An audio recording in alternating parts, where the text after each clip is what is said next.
Fort Saginaw, 1822, compiled by Professor Dan Collins. Introduction. In ancient times, Saginaw, Michigan Valley, as well as most of northeast Michigan, was widely inhabited by what we today term Native Americans. When the first Europeans arrived, they found the Saginaw Valley already had a large number of people living their primitive life here. This paper is not meant to be a detailed history of the west side of Saginaw, Michigan. As I write this introduction on July 31st, 2010, about an hour ago, I walked down to Hamilton Street where some insipid rock band was giving what I am sure the members considered the best rock performance in the history of music. Still tomorrow, they will likely be forgotten, a local flash in the pan that won't even make a ripple in the history books. I mention this only because this concert of crashing drums and brutal rhythms is but a block from where Fort Saginaw stood at one time and where a very historic treaty with Lewis Cass was signed.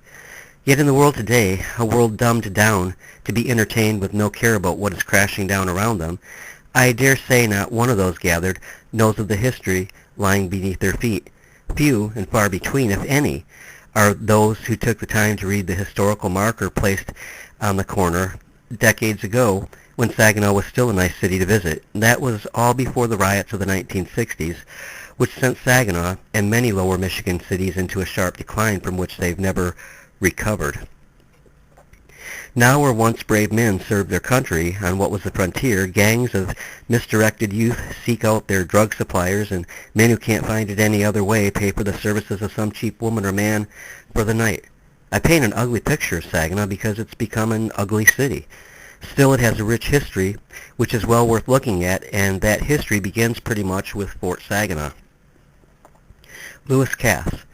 One of the main players in the establishment of Fort Saginaw is General Lewis Cass, who represented the government of the United States in the Treaty of Saginaw, also known as the Treaty with the Chippewa.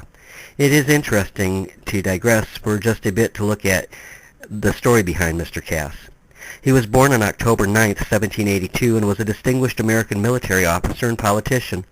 During his long career in public service, he served as the governor of the Michigan Territory, and he was also an American ambassador, and he also represented Michigan as a U.S. Senator.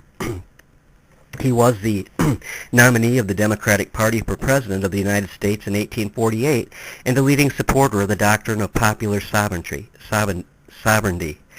which would have allowed individual states to determine whether to make slavery legal instead of entirely restricting its expansion, a most interesting position to hold. During the War of 1812, Lewis Cass served as a brigadier general and participated in the Battle of the Thames. He was rewarded for his service by being appointed governor of the Michigan Territory by then-President James Madison. This took place on October 29, 1813. He served in this capacity until 1831. In 1817, Lewis Cass was one of two commissioners, the other being Duncan MacArthur, who negotiated the Treaty of Fort Megis, this being signed on September 29th of 1817 with several Native American groups.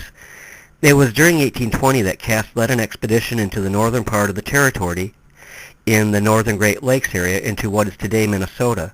The purpose was to map the area and to discover the source of the Mississippi River. Difficult to believe today, the source of the mighty river was unknown until then, which resulted in an undefined border between the United States and British North America, that is Canada. Here we find another name that became quite pronounced in Great Lakes history, Henry R Schoolcraft, who in 1832 correctly identified the source of the river. He had been the geologist on Cass's expedition to nearby Lake Itasca. Lewis Cass resigned as governor of the Michigan Territory in 1831 to take the post of Secretary of War under President Andrew Jackson, where he served until 1836. He was very instrumental in forming and implementing the Indian removal policy of the Jackson administration, and he also served as ambassador to France until 1842. Interestingly, Lewis Cass in 1844 stood as the Democratic presidential nominee, losing on the ninth ballot to a dark horse candidate, James K. Polk, who of course went on to win the election. He then served to represent Michigan in the United States Senate from 1845 to 1848, also serving as chairman of the Committee on Military Affairs in the 30th Congress. After this, his presidential aspirations surfaced once again. He resigned from the Senate to run for president with William Orlando Butler as his running mate. His nomination caused a split in the Democratic Party, which in turn led many anti-slavery Democrats to join the Free Soil Party. He lost the election to Zachary Taylor and returned to serving in the Senate until 1857. History records Lewis Cass as being the first non-incumbent Democratic candidate to lose an election. Lewis Cass died in 1866 after many years of honored public service and after being instrumental in pretty much robbing the Native Americans of their beloved homeland. John Okemos. We need to take a look at this one more primary player in the Treaty of Saginaw before we actually look at the treaty and Fort Saginaw. John Okemos was also known as Chief Okemos, who lived from 1775 to 1858. John was a Michigan Native American chief who belonged to the Saginaw Chippewa people who were of the Ojibwa Nation. Interestingly, in the Ojibwa language system, his name is Quigmons, which was then Christianized to Okemos, which means little chief. Nobody knows if this refers to his short stature or in some way to his actual stature as chief. John became his adopted name. The exact date of Okemos' birth is not known, but he was born in Shiawassee County, where there are two markers to celebrate his lineage, one being around Nags Bridge area. Okemos indicated that his mother's father was the Ojibwa chief Minitogabowai, and his uncle was the Ottawa chief Kabikonoka. The first real mention of Okemos was in 1796 when he, along with 16 others, enlisted in the British Armed Forces in the role of scouts. After the Treaty of Saginaw, he may have wished that he had remained in alliance with the British, but for the time Okemos fought at the Battle of Lower Sandusky, or Battle of Fort Stephenson, in what we now know as Northern Ohio. This battle occurred on August 2, 1813, during the War of 1812. Even though the British lost the battle and the United States repulsed the attack, Okemos was given a great deal of respect in the battle that raised his standing amongst the people of the Ojibwa. During that battle, Okemos received a slash across the forehead with a saber, and this left a 5-inch scar, which was considered a badge of distinction.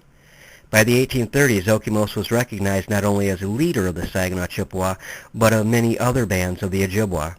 He also acted as leader to some of the Ottawa and Potawatomi who lived south of Red Cedar River. White settlement began in earnest in 1839, and Okemos and his people were involved in active trading with the white invaders through the decade of the 1840s. Now here comes a real surprise. By 1850, the Treaty of Saginaw was disregarded by the United States government, who began moving Native Americans to reservations from the lands where Okemos led his people. In the early 1850s, Okemos moved to Ionia County and died near DeWitt, Michigan in 1858. Then in 1859, the city of Hamilton was renamed Okemos in his honor. He lived long enough, as did most Native Americans of that era, to see the United States was not to be trusted to keep their treaties and were totally without honor, but the Indians learned that lesson far too late.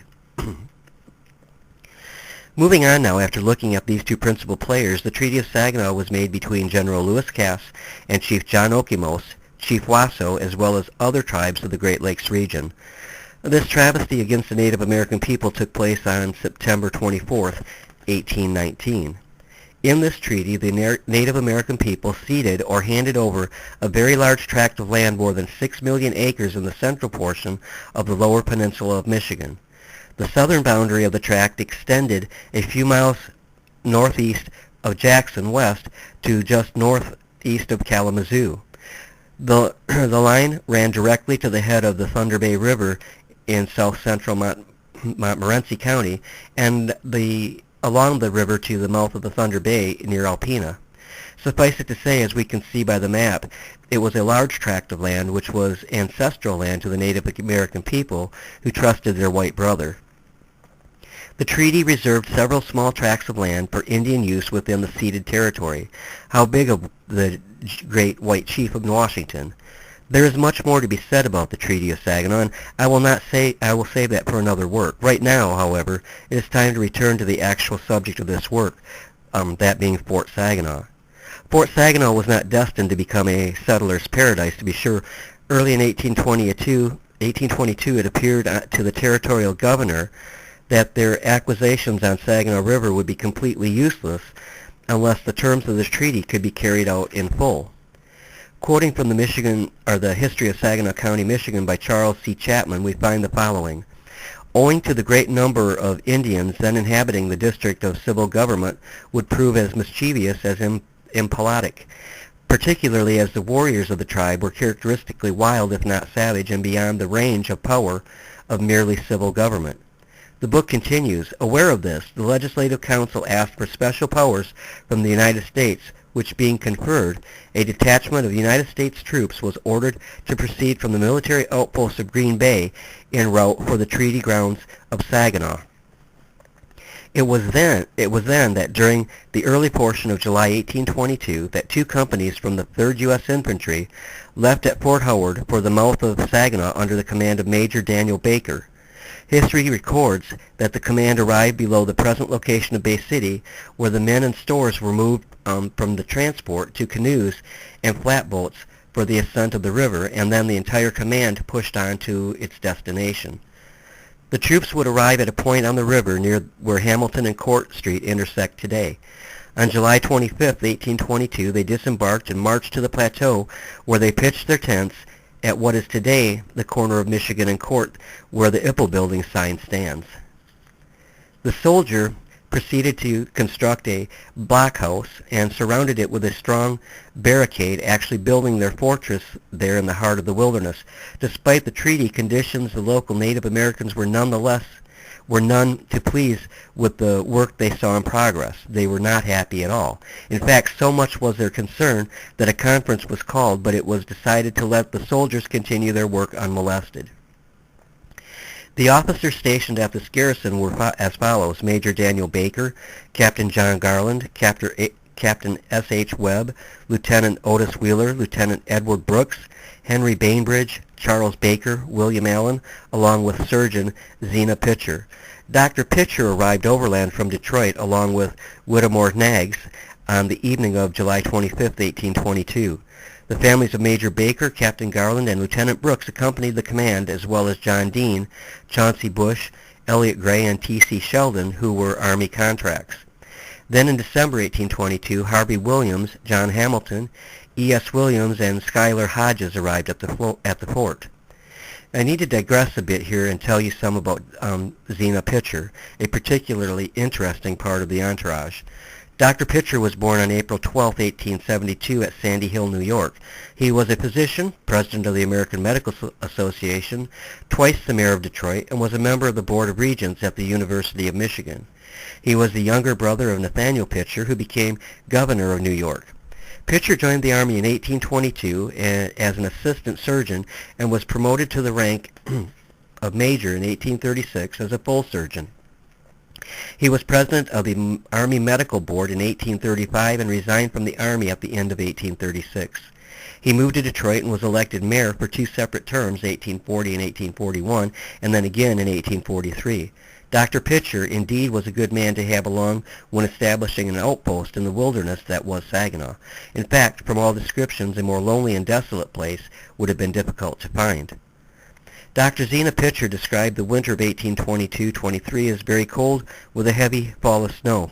He wrote, when spring came on the rapid solution of it caused a great flood in the Tittabawassee and other tributaries of the Saginaw River, so that most of the prairie between the post and Greenpoint was under water.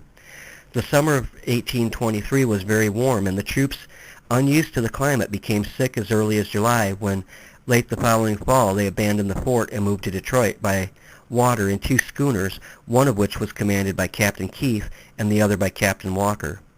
I have camped in misery in a marshy area up by East Tawas, Michigan, as recently as last summer, 2009, and found the mosquitoes unbearable. In fact, I got so bit up in one night that I was physically sick the next day. Imagine, if you will, the area surrounding Fort Saginaw as being a massive swamp filled with mosquitoes and biting insects, and the disease that goes along with them. It was not a pleasant place to be. Before the soldiers left in September 1823, Lieutenant Charles Baker, who was the brother of the officer in command, and Lieutenant William Allen both died. A few private soldiers also died during the time that the fort was occupied. They were buried near the fort. Major Baker, who sympathized with his men, reported that nothing but Indians, muskrats, and bullfrogs could possibly exist here. Once the War Department was made aware of the situation, an order to evacuate was given. There is really not a lot more information to present on the fort. It was a short-lived venture. It really was not too many years after its abandonment that the development of West Saginaw as a community began, with people purchasing property to sell commercially for a city to be built here. Yuck.